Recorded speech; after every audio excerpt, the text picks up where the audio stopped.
దేవుని యొక్క వాక్యాన్ని పంచుకుంటున్నాను. If there is any mistakes, please forgive me. ఏమైనా పొరపాట్లు అయినట్లయితే దయచేసి క్షమించండి.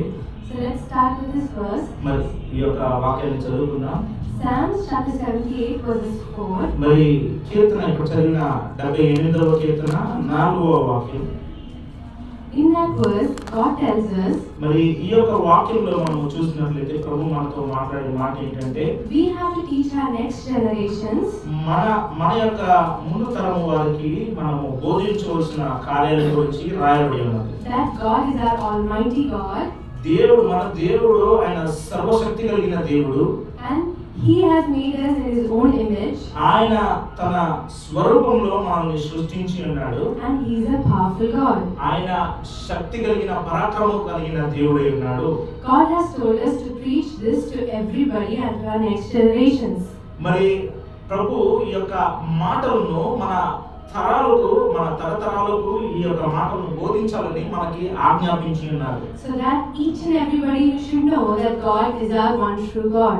మరి ఈ యొక్క వాక్యాన్ని మనము విన్నప్పుడు ఆయనే ఏకైక దేవుడని మనము ప్రతి ఒక్కరము మనము గుర్తించాలి. And why did God tell us to tell about Him to the next generations? ప్రభు ఎందుకు దేవుని గురించి మన యొక్క తరముకు చెప్పాలని ఆయన చెప్పి ఉన్నాడంటే, Because He is the one that He created us. ఎందుకంటే ఆయనే మనల్ని సృష్టించిన దేవుడై ఉన్నాడు. He hallelujah. knows us. మరి ఆయన మనం ఎరిగి ఉన్న దేవుడు, And He knows our hearts and our thoughts. మరి మన హృదయాన్ని ఎరిగి ఉన్న దేవుడు, మన ఆలోచనలు తలంపులను ఎరిగి ఉన్న దేవుడే. And He is the Lord of Lords and the King of Kings. ఆయన దేవాతి దేవుడు, రాజులకు రాజు. And we should also obey the Lord and trust in Him. మనము దేవునికి విధేయత కలిగి మనము జీవించాలి. ఆయన పైన మనం విశ్వాసాన్ని ఉంచాలి. And why should we trust in the Lord? మనము ఎందుకు దేవుని పైన విశ్వాసాన్ని ఉంచాలి? Because He is the Almighty God. ఎందుకంటే ఆయన సర్వశక్తి కలిగిన దేవుడు. And also we know about Israel. మనకి ఇశ్రాయేల్ గురించి మనకు తెలుసు. Israel is God's own country. మరి అది దేవుని యొక్క సొంత దేశమై ఉన్నది. God has accepted the people of Israel as His own children. మరి దేవాతి దేవుడు తన స్వజనముగా ఆ యొక్క జనులను ఎన్నుకున్నాడు. And we also know that God has released the people of Israel. మరి అదేలాగున ఆయన ఇశ్రాయేల్ ప్రజలను విడిపించి ఉన్నాడు from the captivity of Egypt. మరి ఐగుప్తు దేశపు ఆ యొక్క బానిసత్వం నుండి ఆయన విడిపించి ఉన్నాడు. They were slaves there for around 200 years. మరి 200 సంవత్సరాలుగా వారు అక్కడ బానిసలుగా ఉన్నారు ఐగుప్తు దేశంలో. God has released them with pity and loving heart. ఆయన కనికరించి ఆయన ప్రేమతో ఆ యొక్క బానిసత్వం నుండి ఆయన ఆ యొక్క ప్రజలను విడిపించి ఉన్నారు. He has led them through Moses to the promised land.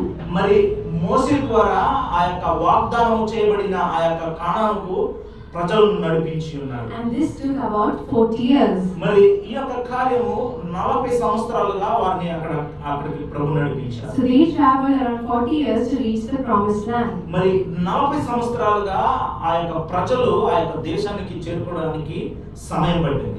And in this 40 years God has done so many miracles in their lives. మరి ఆ యొక్క 40 సంవత్సరాల్లో మనం చూసినట్లయితే అనేకమైన అద్భుతాలను ప్రభు చేసి ఉన్నారు.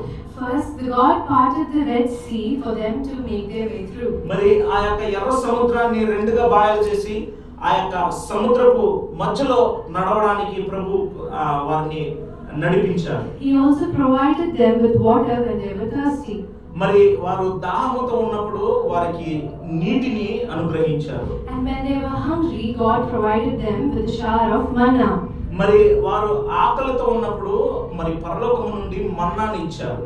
God provided them with safety and He led them to the promised land. మరి భద్రతతో వారందరిని కూడా నడిపించి ఆ యొక్క వాగ్దానం చేయబడిన ఆ యొక్క దేశానికి నడిపించారు. But even after all this, మరి ఇవన్నీ జరిగిన తర్వాత కూడా they did not worship the Lord.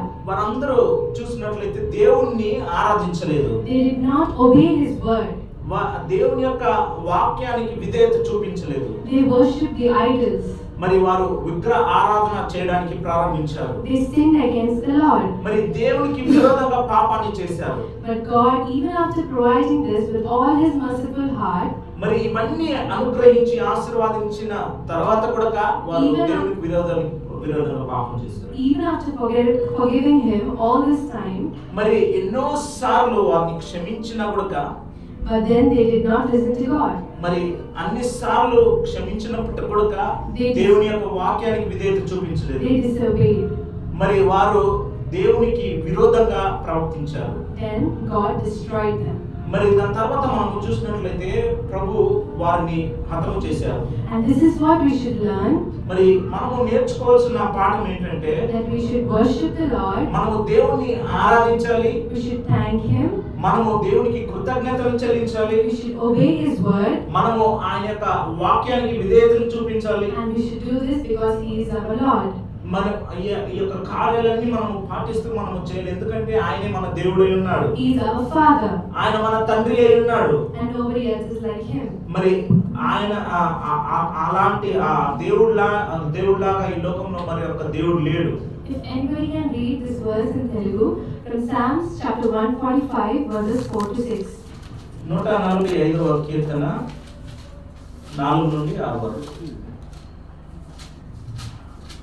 ఒక తరము వారు మరి ఒక తరము వారి ఎదుట నీ క్రియలను కొనియాడుదురు, నీ పరాక్రమ క్రియలను తెలియజేయుదురు. మహోన్నతమైన నీ ప్రభావ మహిమను, నీ ఆశ్చర్య కార్యములను నేను ధ్యానించెదను.